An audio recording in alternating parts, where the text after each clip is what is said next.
I'm Sean Morgan, and I'm asking the hard questions about alternative topics like QAnon and coronavirus. Get the free ebook at QAnonFAQ.com. All right, well, I'm here with Jama, and we are going to be discussing your personal Great Awakening. And Jama, maybe you can tell us a little bit about yourself before we get started. Well, my name's Jamia Burcham. I'm currently in Kansas City, and I've been part of this Great Awakening for quite a while. And it's definitely a turn of events after each other. And I'm really excited about what's going on right now. And I think it's really important that we look at it from a place of excitement and happiness Yeah. and love, and, everything is coming to light. And that's Yes. the main thing that I want to focus on. Yes, Donald Trump is actually really high vibration. I believe that he's been a follower of Norman Vincent Peale his entire life. Yeah. In fact, I believe Norman Vincent Peale married him and was his spiritual advisor.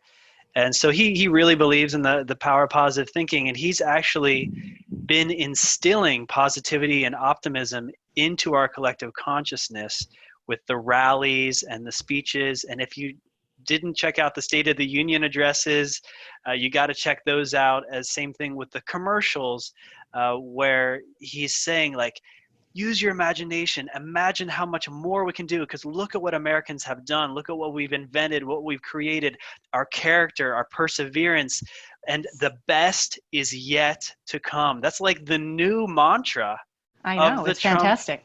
campaign. And like, keep America great. Like, it's about greatness. It's about optimism.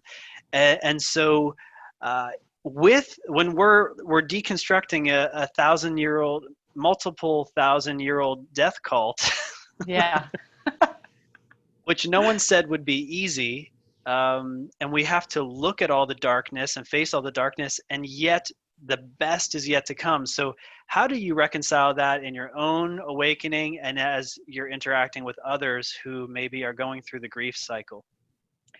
well, my first and foremost, always in the back of my mind, is I am always ultimately taken care of, because we are always taken care of.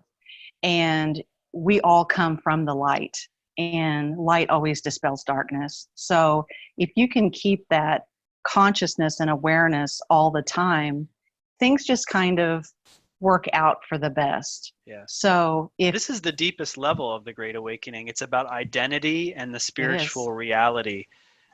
So, if you have to choose your side, which side are you on, and then where do you come from, and who are right, you, and what's interesting about faith is that we don't have all the answers in black and white. We don't have some kind of rational, you are this and this is where you come from. We don't have that type of left-brained, type of answer.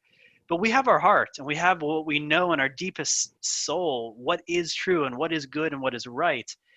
And I believe that when we believe in the things unseen, that we get like this extra credit from God, that faith yes, like that is rewarded so much. If you look from the Bible, like with Job, Job was this like faithful servant.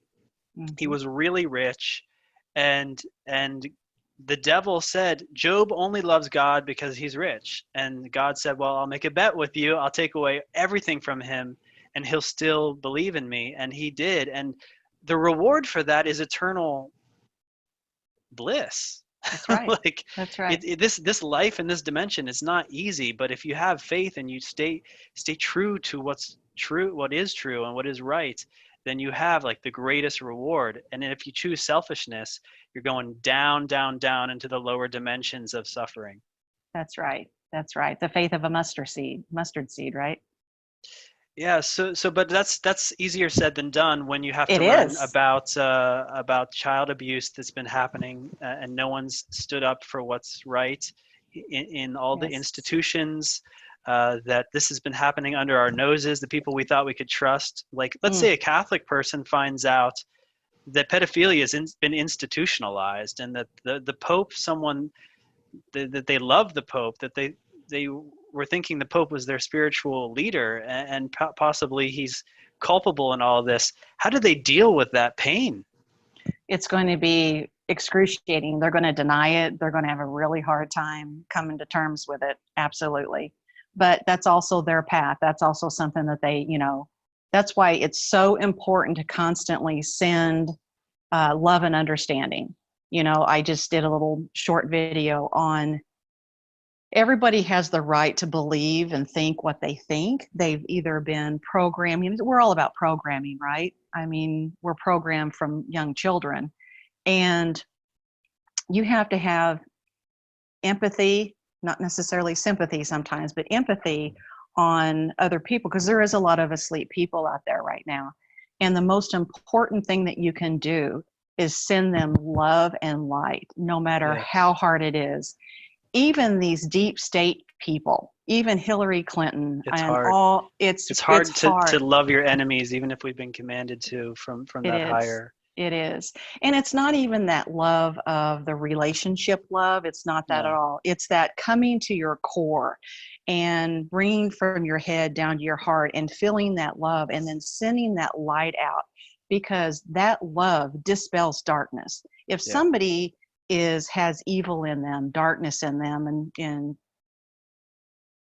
when you send them light and love, that actually weakens them. I don't know if you're it's a familiar. spiritual battle. Exactly. It's a spiritual battle. What we have on our side as our toolkit, our weapons, are prayer and love and things like that. So it's difficult. I look at the comments section every time I talk about forgiveness and trying to stay in unconditional love. I get about 50 comments of people saying, but the traitors need to hang. And I'm like, okay, it's the rule of law. If you break the law, you have to, if you do the crime, you got to serve the time. I'm not saying that people don't need to be held accountable. They absolutely 100% do.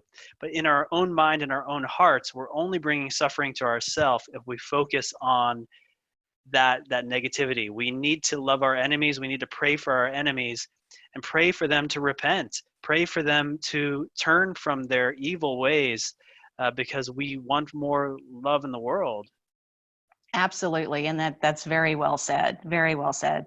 And even really, if you even get to the point of who are we as individuals to say how they should suffer, because the Almighty's got that under control. All we need to do is help with that funneling of that intention and that love and that light to weaken them so it can all come out. And that's exactly how it's going to happen. I mean, there's a recent documentary called Out of Shadows, It's awesome. And that's such a perfect title. It is. Mm-hmm. Because evil, and not just evil like human evil behavior, but even like viruses and mold and all things of evil, they thrive in darkness. Absolutely. And they all have consciousness. That's the main thing that people need to realize. It's consciousness. Yeah, it is all connected. So the best thing we can do is expose the lies, expose the whole scheme to the light, and the light vanquishes the darkness. Absolutely. Yes. And I had a friend the other day. They were trying to converse with someone that had posted something, and then they kind of got into arguments with people, and then he posted something, and actually he was coming from a really good place, and he just got attacked, and the guy ended up wanting to know where he lived, was going to come and beat him up and all this stuff. I'm like, just send him love, send him good vibes, and tell him, hey, nice talking, have a nice day, and opt out. He had to end up blocking him, but it's like, that is so important right there, in that you think it's just a small little thing, but it's the foundation and the fundamental aspect of sending light to those people, because those are the people that just a little bit of light and truth is going to just smack them right upside the head. At the conscious side of like in our interactions, we need to be loving and calm as much as we can.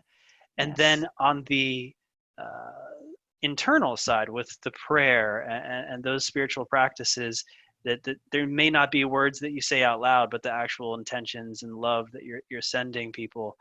And it is not easy, because it's natural to get angry about standing up for what is right. It's a righteous Absolutely. anger. It's, you want Yes. justice. You want to help the victims. You want to, uh, have evil people be held accountable, that is a good thing. But Yes. when you start when you start getting in the I'm right, you're wrong, then you start getting pulled down to that ego level. That's right. That's absolutely right. So what about when you coach clients, how do you have any specific techniques for being heart-centered and loving people and things like that? Well, Sean, it just depends on the individual because everybody is coming from a different place. So a lot of it's just intuition, listening, talking to them, seeing where they are and coming from there. But even the most basic thing is a lot of times you can feel where you're coming from. Are you in the head or are you in the heart? And a lot of times I just have people bring that thinking, move it, take that energy and move it down to your core, and it really does vibrate at a different level. And then once you can start doing that, you kind of start opening up to the field around you on, wow, I was really reacting to this or I was Yeah. reacting to that, because really everything just comes down to your consciousness level and where you're vibrating at. Just Yeah. whether you're coming from anger or apathy. And it's not bad to be angry. Anger is better than apathy. You know what I mean? But So it's not the most effective communication tool. it's not. But if somebody is on a really lower level of like apathy, when they move up, like the consciousness Yeah. level, they move up to anger, at least they're doing something about it. And then Right. when you acknowledge the anger, then you can move up and keep moving Right. up. And then when you get to the consciousness level to where you're truly living that aspect of openness and love, your whole world will just Yeah. open up to you. I have been in the same spot as your friend especially for some reason Facebook. I find that Facebook attracts normal people, normies as they call them, Right? and so they're very protective and judgmental of different beliefs. And so if you start posting, and something you personally believe, then you'll get attacked, and there'll be all these comments, and the comments just line up, and you reply, then they reply, and you're doing like this comment battle of anger and Right. who's right and who's wrong. And that's an example of when I do get into my head and get into the thinking instead of the feeling.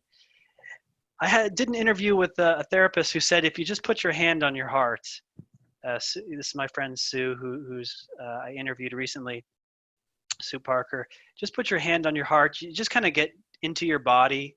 You just start to reconnect with your own body instead of being in your head. And I liked that. But I agree with what you said about anger, because I actually think there's a certain level of anger, not in communicating with others necessarily, but a certain level of anger is actually fuel. I imagine, for example, the Yep. people who made the movie or the documentary Out of Shadows, they probably were angry and wanted to do something about the problem, and that motivated them to create an entire documentary. Exactly. Exactly. Yes. It's how you use it. It's what you do with it. Absolutely. Instead Right. of, spitting it out at others, you use it to say, now what can I do about this? And then that will actually make you move up that consciousness scale, because then you're utilizing your knowledge for good. So what if you're like reading about Pizzagate and you start to just get really depressed and you're just like, I can't believe I live in a world like this where people abuse other people. How do you spiral up out of that negativity? Well, first of all, I really watch myself, because even if I am watching something, reading something, I'm aware of it and I want the knowledge and I learn from it, but I also keep part of my consciousness not totally connected to it. It's almost like I'm detached. I want knowledge, I want to be aware, but I'm detached from it. So I don't get hooked. I don't get in. Now, I'm not saying I'm perfect 100% of the time, because I'm not, but I tend to, since I do that, I catch myself quickly, and if I, Right. like, I study reality transurfing. That's another great, I mean, there's so many different wonderful programs out there, but they talk about that is, it's called it's on a pendulum. You can get on a pendulum, and then if you swing hard down to one side, you can catch yourself. That's what I do. I catch myself when I'm starting to go down that. I'm like, wait a minute. And then I bring myself back to my center, because ultimately that's not who we really are. We are really at our core peace and love. So the main thing is watching your thoughts. You have to be aware. You have to be conscious of your thoughts. And you can get any kind of knowledge or watch movies or read anything for the knowledge and not get hooked by it. What if you don't feel like you are peace and love at your own core? What if people on quarantine right now are worried about their jobs and their money and their business, and they just don't feel like they're peace and love? They just feel like a wreck right now. Well, that's where study comes into play, coming back into knowing who you really are. Reading. I had someone I know posted the other day that she was having a really hard time with quarantine. She had pictures posted on there. Her house was just a wreck. A laundry was piled up, and I didn't reply to that post because I didn't want to, put attention on it. I sent her a private message, and I said, "Hey, read your post, sending you lots of love, but hey, just focus on the good. You're at home with your kids, make it fun. You need to sort those clothes, make it a color game. Have them sort the clothes in colors and make it fun." And I said, right now, self-love is so important. Go take a bubble bath, paint your nails, do your hair, even though you're not going in. Supposed to be a grind. Exactly. Treat it as a fun time. 2 days later, she sent me a message back and said, "Thank you so much. It turned everything around." And I'm like, Wow. I just, it was like, so that's the main things, staying aware. You just showed you cared. Yeah, absolutely. That was going to be my next question. What if you're doing fine? Because, like, for example, of all the people I know, I'm doing the best on quarantine because I kind of expected a society shutdown. I wasn't surprised by it. I wasn't thrown off by it. I work remotely, so I'm like so resilient compared to other people who have different lifestyles. So like I'm doing great on this quarantine, and other people around me are suffering. And that was going to be my next question: how do you support them? But you pretty much already answered it. Like just a little bit of love, really. Yes, absolutely. And love yourself. Self-love is the number one thing, because if you don't love yourself and you're hard on yourself, you're not going to be happy with anything else. You have to give yourself self-love. Even if you're not going anywhere for the day, just get dressed up. That, it's, I read a meme the other day. It was hilarious, talking about sweatpants and how sweatpants are your enemy.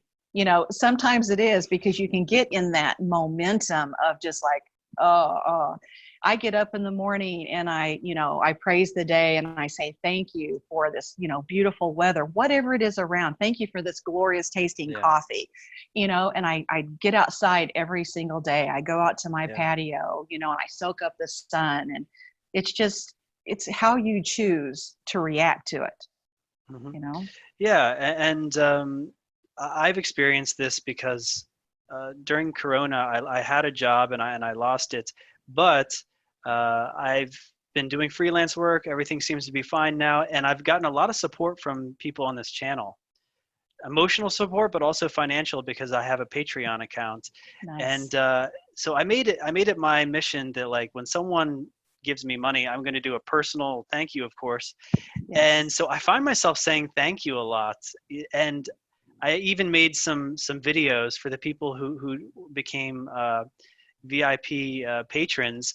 I sent them 3-minute videos just talking about how grateful I was. I've never been happier than after making a 3-minute video on how grateful I am. Gratitude is far beyond so much more, because I don't care what you have, where you live, what's going on. If you have gratitude and encompass that vibration of gratitude, you are always going to be taken care of. You are always going to be happy, because that's what it boils down to. Mm-hmm. No matter what we're trying to look for on the outside of ourselves, all it boils down is that feeling of gratitude. It's not the thing that we're wanting. It's the feeling that we think that we're going to have if we had that thing. Does that make sense? Yes. So if the more you show gratitude, the more is going to be given to you, because you're showing it as there presently. And I have a strong Christian following on my channel, and every time I interview someone like you, I end up getting a whole bunch of comments about how I'm peddling New Age crap and it's all from Satan and stuff like that. So why don't we just go there and talk about how do you perceive? You said you're grateful to the day. I would say I'm grateful to God, but Sure. how do you perceive the intelligence of the universe? I mean, it is a very mysterious thing to discuss, but do you feel like it's a personal relationship? Do you feel like you're connected to a higher being? What is that like for you? Oh, I praise God every day. I mean, I think the term and the word God has just been slung through the mud over the years. I mean, call it God, call it universe, call it whatever. You know, I I read this every day. I mean, Yeah. this is one of the best books you could ever own. I study the work of Mary Baker Eddy, which is the Science and Health Key to the Scriptures, which is wonderful. Um, I love God. I praise God, and God is everything around us, and that's the way I look at it. Every single person walking this earth has a soul and goodness about them, no matter what. If they're breathing, if they have life in them, they have the aspect of God within them. And that's why it's so important to see them as a soul and who they really Yeah. are, not as their personality. You know, Right. Yeah. If everything was created by God, then, that's the source, and that's connected, obviously. But absolute people, source. if we're autonomous, if we have free will, then we can choose to be according to that nature, or we can choose to go down our own path of darkness. Um, Absolutely. Free will is key. yeah, Absolutely. Hmm. it is crazy how I don't understand it that someone could choose the path of darkness, because there's a lot of suffering in that path, like the entire time. I don't understand how it's gratifying. But maybe that's because people never felt God. That's what I don't understand. Like maybe you have some insight on this. How can people worship Satan instead of God? Like what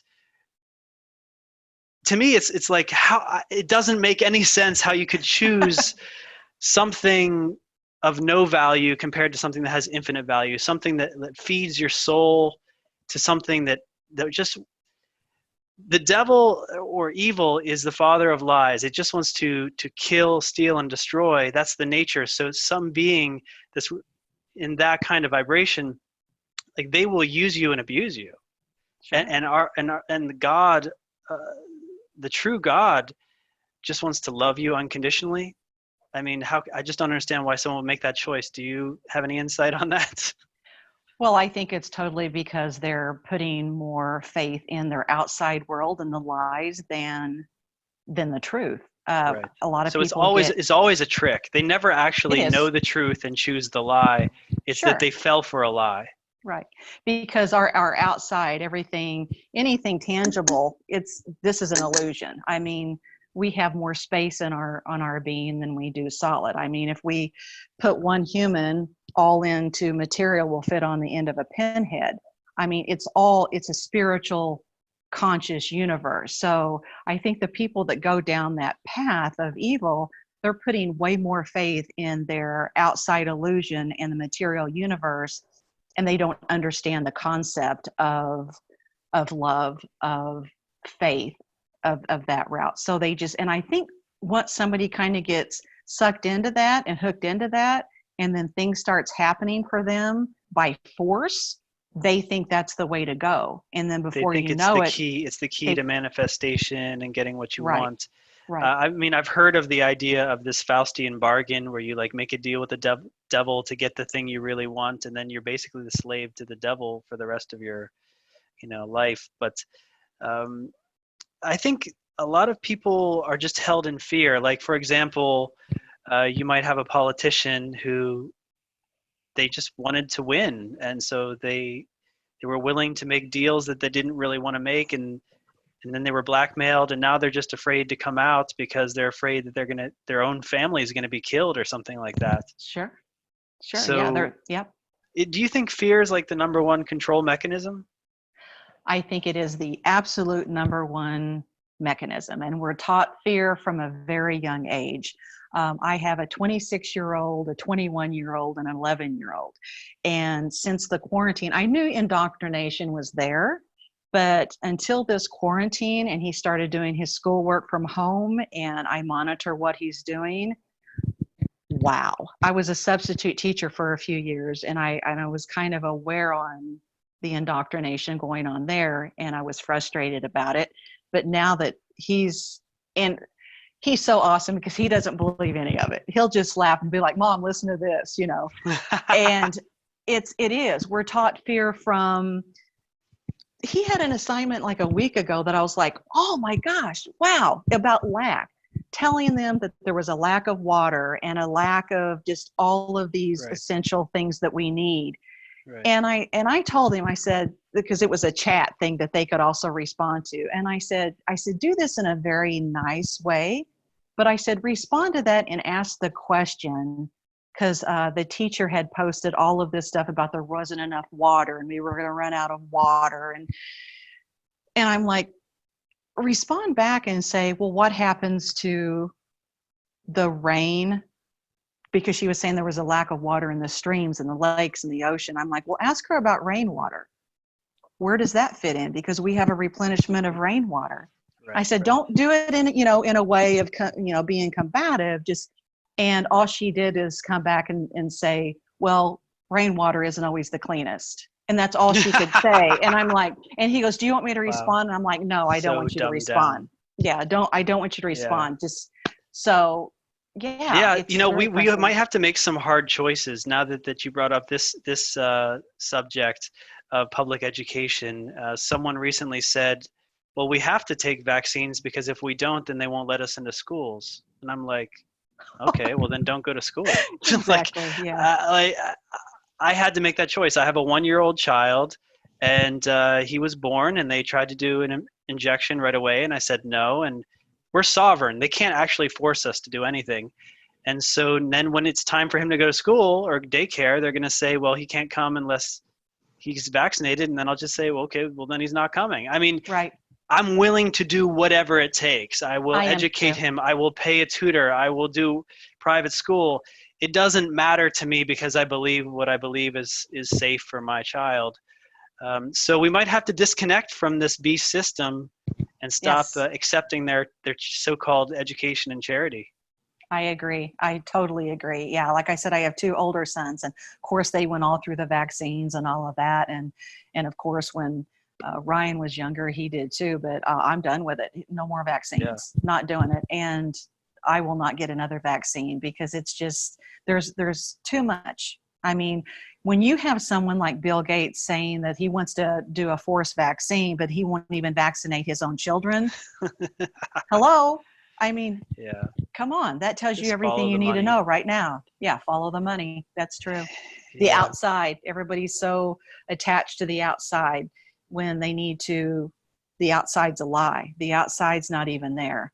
The only thing that is real is your spirit and love and truth. That's the only thing that's real. Yes. This is a difficult time because we're right around the corner from the new reality.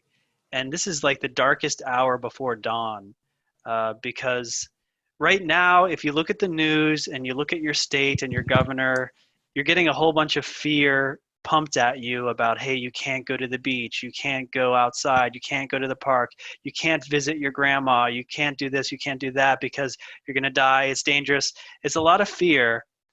And so it might not seem like we're winning, but I can assure everyone that if you look at the executive orders on human trafficking, if you look at the operations in the Western Hemisphere against the narco terrorists, if you look at the poll numbers for Donald Trump, if you look at how many people trust the media, all of these things are indications of where we're actually at in this.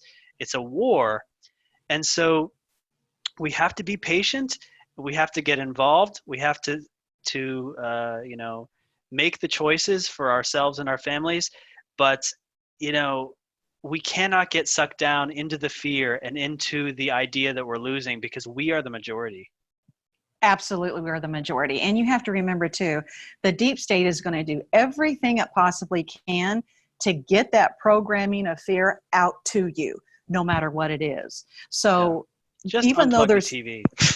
oh heavens, yes, unplug the TV, unless Netflix, and then you're choosy on what I watch.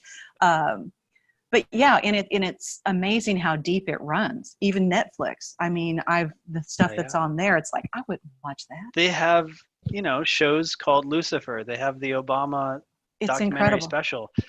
Hulu has the Hillary special. It's like they are just propagandists.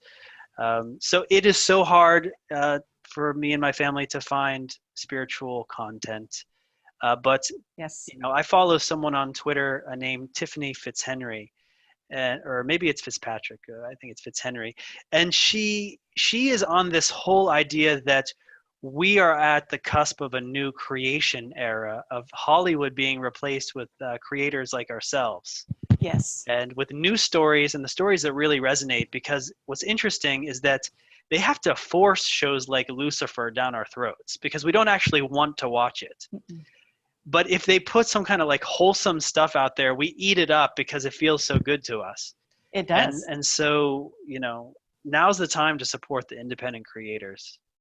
Absolutely. I believe that for sure. Yes. Yeah. We just we're going to wrap up. Do you have any blog or content that you can point people to if they want to learn more about you? Oh, I have my website. It's jamiaburcham.com. I have some coaching things on there. People can always reach out to me if they want to talk. I just started a YouTube channel and am uploading some videos on there, some interviews and some personal conversations, that sort of thing on there. And I'm just kind of like you. I'm just kind of expanding right now. I'm working on a program to increase your vibration and energy level and get more of the God consciousness within you. I'm working on that right now. That should be done in a couple of weeks. So just kind of exciting, going with the flow and enjoying it. Right. Enjoying the time. Hey, the best is yet to come. So let's stay optimistic. It really is. Absolutely.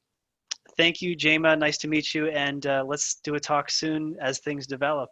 You bet. Happy to. All right. Thanks, Sean. Bye-bye. If you would like to be a sponsor of my channel and reach 30,000 intelligent, patriotic, and selfless viewers every day, just email me at QAnonFAQ.com.